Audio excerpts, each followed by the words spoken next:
Hello friends, welcome to my YouTube channel school of knowledge.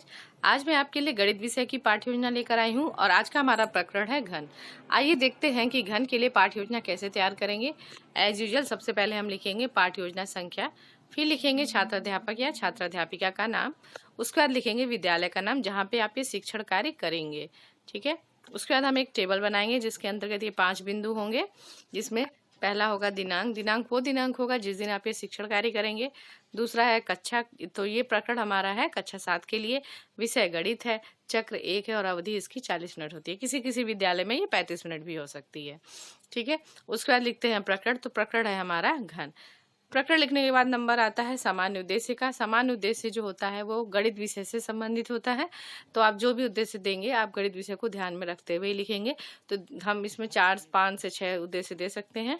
तो हमने जो उद्देश्य दिया है देखिए, पहला है छात्रों में गणित विषय के प्रति रुचि उत्पन्न करना। दूसरा, छात्रों की तार्किक शक्ति का विकास करना। तीसरा, छात्रों द्वारा समस्याओं को हल करने में उनकी गति की वृद्धि करना। चौथा, छात्रों को व्यवहारिक रूप में गणित का ज्ञान देना। और पांचवा है छात्रों की बौद्धिक एवं मानसिक शक्ति का विकास करना। तो ये हो गए 5 आपके सामान्य उद्देश्य।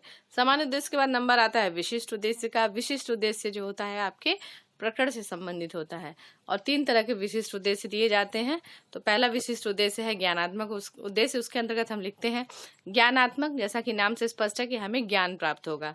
ठीक है, तो किस चीज का ज्ञान प्राप्त होगा? पहला पॉइंट कि छात्र घन तथा उससे संबंधित तथ्यों के बारे में जान सकेंगे। और दूसरा है छात्र घन के आयतन तथा उसके क्षेत्रफल से परिचित हो सकेंगे, मतलब उनको इन्फॉर्मेशन मिलेगी। ठीक है, फिर दूसरा उद्देश्य क्या है? बोधात्मक उद्देश्य। अरे भाई, जब जानेंगे तभी तो उसको समझने की कोशिश करेंगे। ठीक है, तो उसके अंतर्गत हम लिखते हैं कि छात्र घन को समझ सकेंगे। और दूसरा लिखेंगे कि छात्र घन के आयतन तथा उसके क्षेत्रफल से संबंधित सूत्रों को समझ सकेंगे कि सूत्र कैसे निकाले जाते हैं। ठीक है, उसका तीसरा जो उद्देश्य होता है वो क्रियात्मक उद्देश्य होता है। इसके अंतर्गत हम लिखते हैं कि छात्र घन तथा घनाभ में अंतर कर सकेंगे और छात्र घन से संबंधित प्रश्नों को हल कर सकेंगे। तो ये था हमारा विशिष्ट उद्देश्य। विशिष्ट उद्देश्य के बाद नंबर आता है सहायक सामग्री का। सहायक सामग्री में हम लिखते हैं संकेतक, चार्ट पेपर, रोलर, पासा। पासा कैसा होता है? जो घन की आकृति का लूडो वगैरह खेलने में यूज होता है, वो लेके हम दिखाएंगे। ये हमारी सहायक सामग्री है।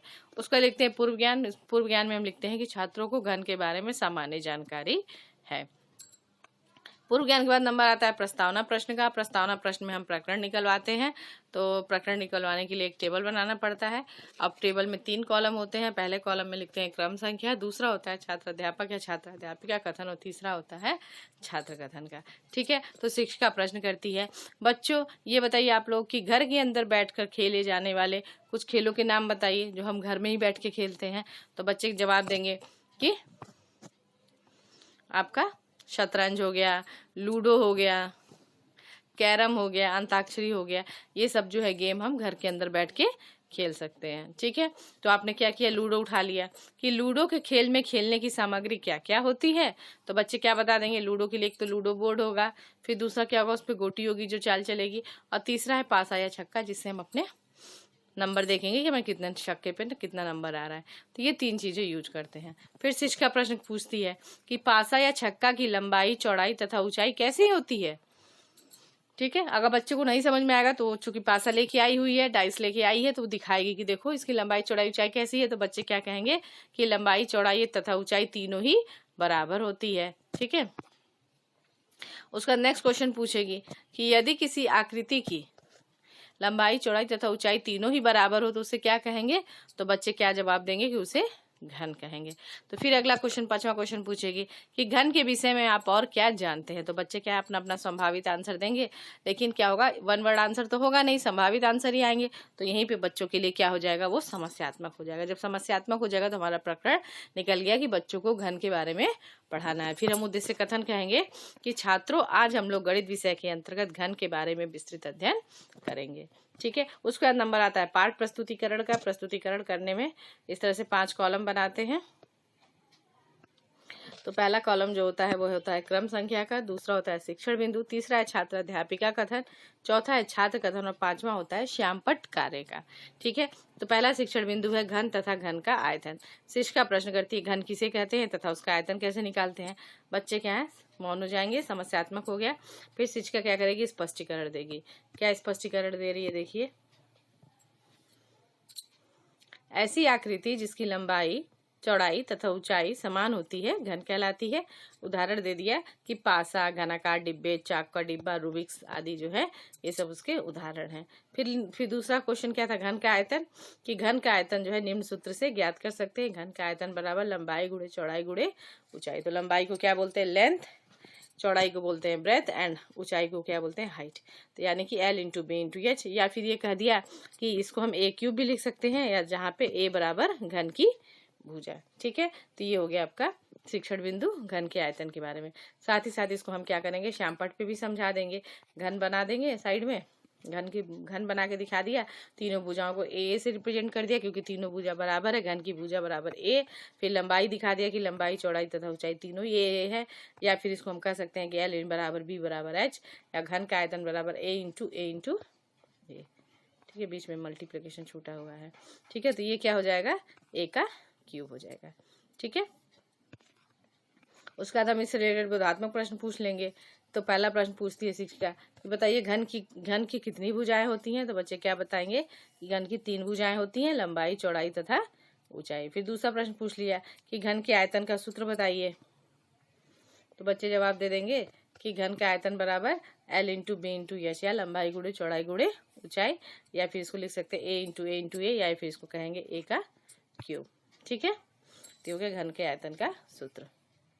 उसका नंबर आता है दूसरे शिक्षण बिंदु का। तो दूसरा शिक्षण बिंदु है घन का क्षेत्रफल। घन का क्षेत्रफल। फिर शिक्षिका प्रश्न करती है कि घन का क्षेत्रफल कितना होता है। बच्चे क्या है, मौन हो जाएंगे, उनके लिए समस्यात्मक हो जाएगा। जब बच्चों के लिए समस्यात्मक हो जाएगा तो शिक्षिका क्या करेगी, स्पष्टीकरण देगी कि घन में कुल 6 पृष्ठ यानी कि सतहें होती हैं, और प्रत्येक पृष्ठ कैसा होता है, वर्गाकार होता है। ठीक है, चूंकि वर्ग का क्षेत्रफल क्या होता है, भुजा स्क्वायर होता है, तो पृष्ठ कितने पृष्ठ हैं, इसमें 6 पृष्ठ हैं, तो 6 पृष्ठ का क्षेत्रफल क्या होगा, 6 गुणे भुजा का स्क्वायर होगा। ठीक है, अर्थात घन का कुल पृष्ठीय क्षेत्रफल बराबर 6 गुणे भुजा का स्क्वायर। चूंकि भुजा क्या है, ए है, तो 6 गुणे ए का स्क्वायर हो जाएगा। तो ये है आपका संपूर्ण पृष्ठ का क्षेत्रफल। तो साथ साथ इधर ब्लैक बोर्ड पे भी श्यामपट्ट पे भी समझा दिया कि पहले बना दिया, घन बना दिया, बता दिया कि 6 सतह और एक सतह का क्षेत्रफल ए स्क्वायर है, तो इसलिए 6 सतहों का क्षेत्रफल क्या हो जाएगा, 6 ए स्क्वायर हो जाएगा। ठीक है, तो ये श्यामपट्ट कप पे भी लिख के दिखा दिया। उसके बाद इससे रिलेटेड बोधात्मक प्रश्न पूछ लिया कि एक घन की भुजा 8 सेंटीमीटर है, उसके संपूर्ण पृष्ठ का क्षेत्रफल ज्ञात कीजिए। तो छात्र निकालेंगे कि संपूर्ण पृष्ठ का क्षेत्रफल बराबर 6 गुणे भुजा का स्क्वायर, या 6 गुणे 8 का स्क्वायर, 6 गुणे 64 बराबर 384 सेंटीमीटर स्क्वायर हो जाएगा। ठीक है, उसके बाद दूसरा क्वेश्चन पूछ लिया अब इसके उलट में कि उसमें भुजा दिया था, इसमें क्या किया, क्षेत्रफल दे दिया है। कह रहा है कि घन के संपूर्ण पृष्ठ का क्षेत्रफल जो है 1944 सेंटीमीटर है, स्क्वायर हो, तो उसके एक भुजा का नाम बताइए। तो इसको जस्ट उलट करके सवाल निकालना है इसका आंसर। तो इसका आंसर आ जाएगा 18 सेंटीमीटर। ठीक है, उसका नंबर आता है पुनरावृत्ति प्रश्न का। तो शिक्षण बिंदु जो आपने पढ़ाए दिए हैं, देखिए इसमें 2 से 3 शिक्षण बिंदु दिया जाता है मैथ्स में। चूंकि आपको मैथमेटिकल इक्वेशंस है, मैथ्स है, प्रॉब्लम सॉल्व करना होता है, तो चूंकि इसमें टाइम लगता है तो 2 शिक्षण बिंदु सफिशिएंट होता है, 2 से 3 शिक्षण बिंदु ही देते हैं।